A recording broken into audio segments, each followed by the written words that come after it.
So there's a design pattern that I've been seeing a lot lately. It's kind of a progress bar for how much you've read of an article. And it works like this. Here's my example page. As I'm scrolling down the page, I've got this little blue bar at the top that's showing me how much of the article that I've read. So when I'm up at the top, this is how much of the article I'm seeing. And when I get down to the bottom, then the bar is all the way across. That's the end of the article. It's just something that I've been seeing crop up on more and more websites lately, so I thought I'd do a video on how this works. Alright, jumping back into our CSS here, on the page, what I've got defined here, now there are multiple ways that you can implement this. I'm going to show one way of doing it. I have a header up at the top, so this header right here, inside of which I've got an H1, that's just my title, and then there's a div. This is the little blue bar. This is the thing that we're going to fill as the person scrolls down the page. So the header itself, I've made position fixed. That way it stays on the screen as I scroll down. So we jump into here. As we scroll up and down, you'll see that this gray bar stays at the top. We keep it there just so we have a place to show the little blue bar.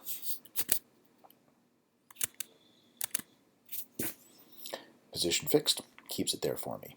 And I've got a minimum height. Top 0, left and right are both 0, so it's stuck to the top. Its top is against the top edge. Its left side is against the left edge. Its right side is against the right edge. But I haven't given it a bottom value. I've just let it be at least 5 rem down from the top. And then if the text grows, we jump back into the browser here. If I reveal the developer tools, there's the console, and I'm writing out the percentage and the pixel width of that little blue bar at the top. If I shrink this down even more, you can see that it adjusts itself automatically, and this bar will grow because the text wraps around here. So that's why I used minimum height and not height on that bar at the top. Okay, the bar itself, tiny little height, so it's just a thin little blue bar. Completely up to you what you style, how big you make it. Margin top, these two things together make it 1 rem. Just again, it's an arbitrary value. It's just what I chose to use at the top. My background color, and I've also got an outline here. And this is a really, really light blue with only 20% opacity. The reason I did that is I want this kind of glowing edge around it.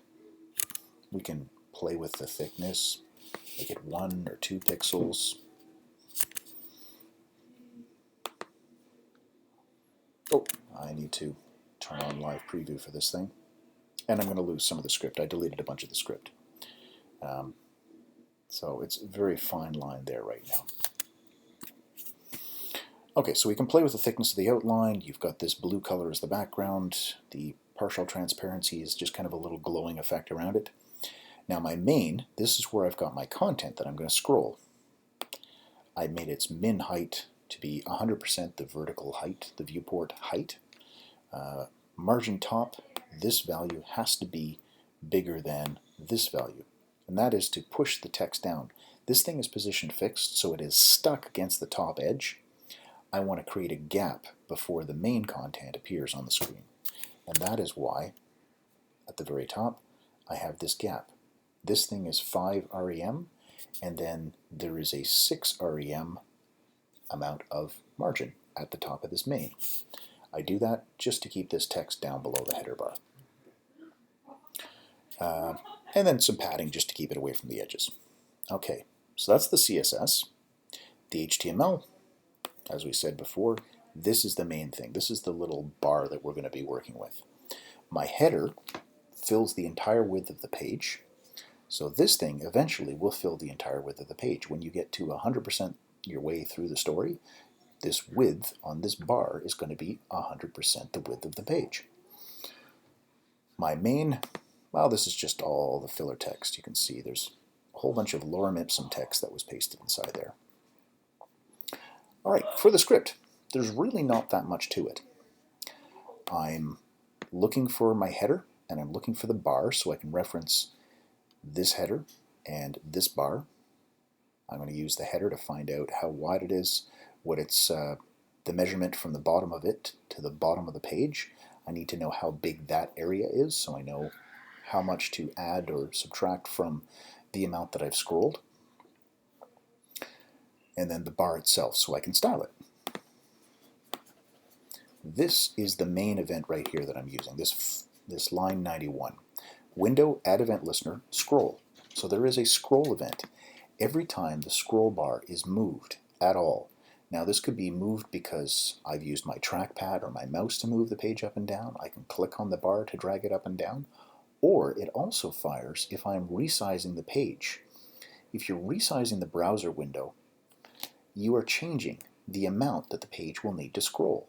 By doing that, you're changing where that scroll bar will be positioned.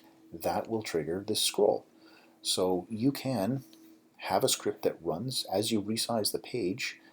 You're triggering the scroll event. You can recalculate how wide that little bar is going to be. I'm going to call the same method on DOM content loaded because right now what's happening is I refresh, I'm loading the page, the bar's right here. I'm showing part of the story, but there's no bar at the top. I want to actually have it represent the fact that I'm 20 or 30% or 15% my way through this page. So both on the scroll event and DOM content loaded when my page is loaded, I'm going to call this same method. Alright, so what do I need to calculate the position? Well, I need to know the client height.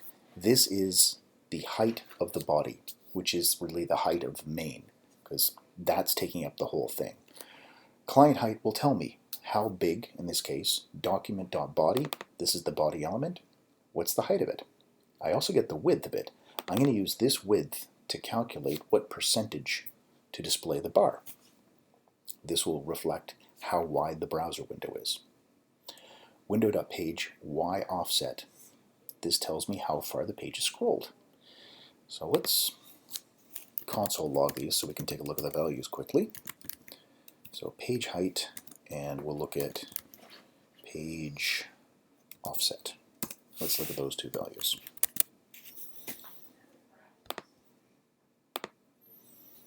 So we'll go to our console, refresh, there we go. And as I scroll, you can see my page height is the first value. It doesn't change, but how far I've scrolled, that amount changes.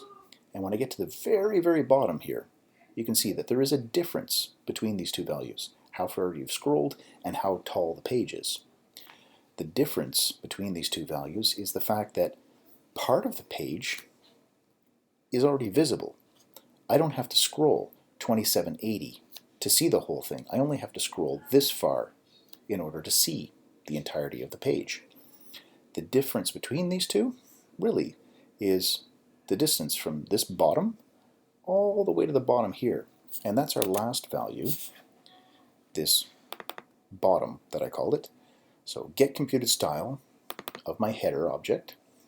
Header is this thing right here. It's the thing that's position fixed. And I'm saying I want to know in CSS what is its bottom value.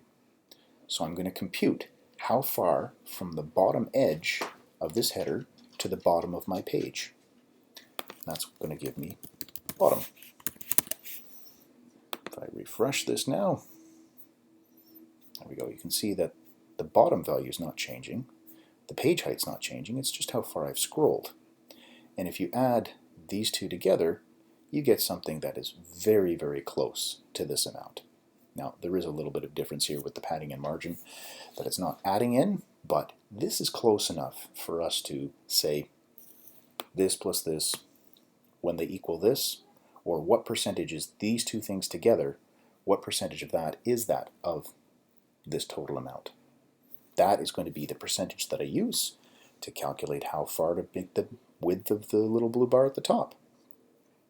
If I'm 50% my way through, so these two things together, if they add up to 50% of this, I want my blue bar to be 50% of the way across.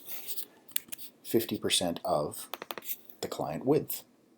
So my 50% times the client width, that's the number of pixels wide I want this to be, because client width is measured in pixels. All right, so we can comment that out. We've got those values. So let's calculate this percentage. So PCT, that's just my variable that I'm going to use for a percentage. I'm going to say page offset plus bottom. Those were the two numbers that add up to be roughly equal to the page height when we get to the bottom. I'm going to divide this by the page height. There we are. Wrap the whole thing like this.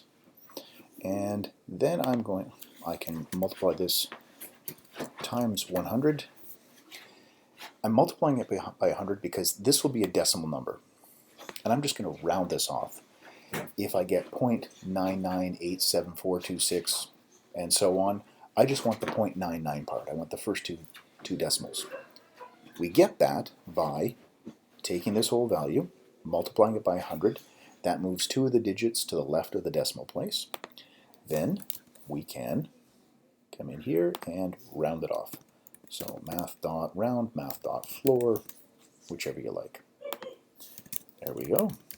So if we look at that, console.log, PCT, we're at 100%, and as we go up the page, you can see it's going down, now it's going back up. When we get to the top, very top, we're at about 19% here. So we want it to be somewhere around there. So my bar.style.width is going to be equal to some number plus a px at the end of it. In CSS, you have to put the unit on. So I need to know some number. Let's say it's going to be called W.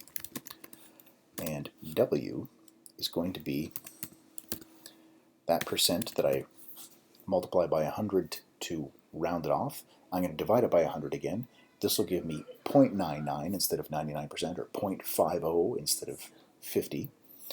I'm going to take that and I'm going to multiply it by page width, which is our client width of the body here. So this percentage times page width, that is going to give me this W number that I'm then going to use right here. And let's just move this down to the bottom.